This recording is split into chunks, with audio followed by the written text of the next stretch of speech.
In the wake of one of the most devastating aerial assaults since the war began between Russia and Ukraine, Ukrainian President Volodymyr Zelensky has issued a powerful and urgent appeal to the United States and Western allies. His message is clear that Ukraine needs immediate military assistance, particularly enhanced air defense capabilities to protect its people. In an X video posted on June 29th, Zelensky described a night of terror across Ukraine.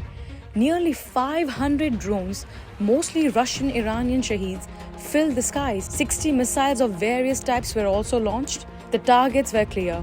It hit the infrastructure, power supplies, and residential areas in the city of Smyla.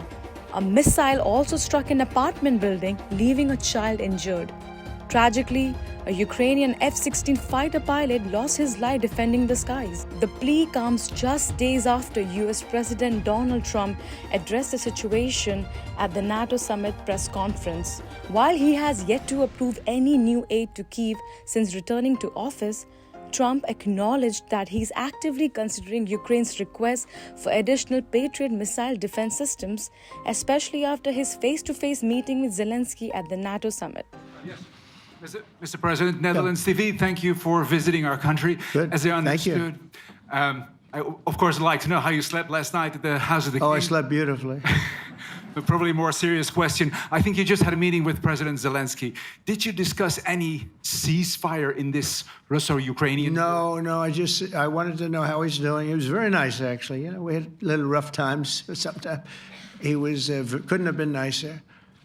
I think he'd like to see an end to this. I do. I think what I took from the meeting couldn't have been nicer, actually. But I took from the meeting that he'd like to see it end. I think it's a great time to end it. I'm going to speak to Vladimir Putin, see if we can get it ended. But look, these are brave people. They're fighting these wars all over the place. You know, last week they had, I guess, I told you, close to 7,000 young soldiers, Russian and Ukrainian soldiers were killed, 7,000 in 1 week. It's crazy. It's crazy. So I'll be speaking to Putin. No, I had a good meeting with Zelensky, and I had a lot of good meetings. We had a lot of good meetings with a lot of people, a lot of great leaders. But he's fighting a brave battle. It's a tough battle. Yeah. Mr. President, to follow up on Ukraine, will the United States contribute any more money to Ukraine's defense this year to the $5 billion that allies are giving? And one question, you had another meeting with the Dutch opposition leader, Mr. Wilders. Can you tell us about that meeting? And are you upset about his anti-Muslim stance? I'm not upset about it. It's just his view. He's unhappy with the way things are going in this country and various countries. He was an opposition leader. And I was asked to meet with the opposition leader by the people that are running. I think they have some deal where if you have a meeting, you're supposed to meet with an opposition leader. I said, that's strange. We don't do that. But I met with I didn't know him. He seemed like a very nice guy, but he's in opposition to the current people, and that was set up by the current people. So I assume when I met with the prime minister, you're supposed to meet with the opposition. We'll have to try that sometime in our country. Let's not do it. But I thought he was very good. As far as money going, we'll see what happens. There's a lot of spirit. Look, Vladimir Putin really has to end that war. People are dying at levels that people haven't seen before for a long time. Go ahead. Go ahead.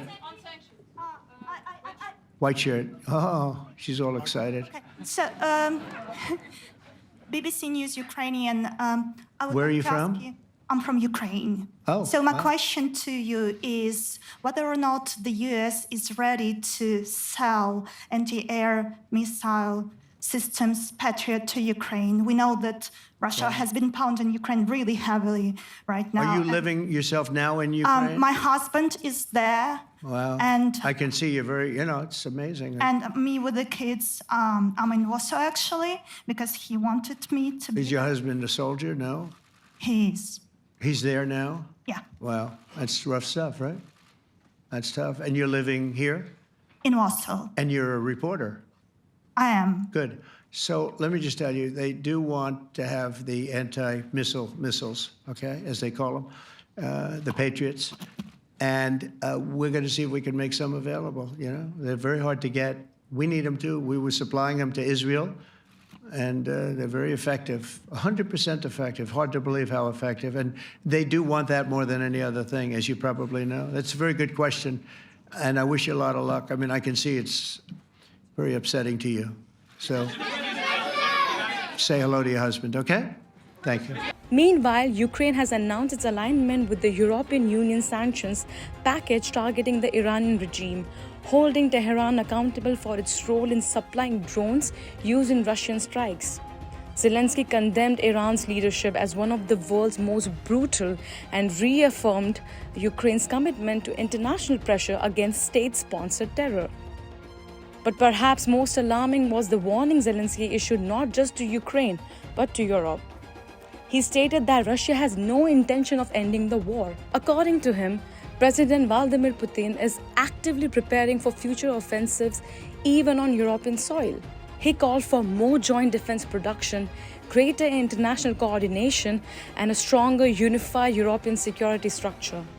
As the conflict deepens and the stakes grow higher, the urgency for global action has never been more critical. Subscribe to Midday India. Get direct notifications on all our videos by clicking on the bell icon.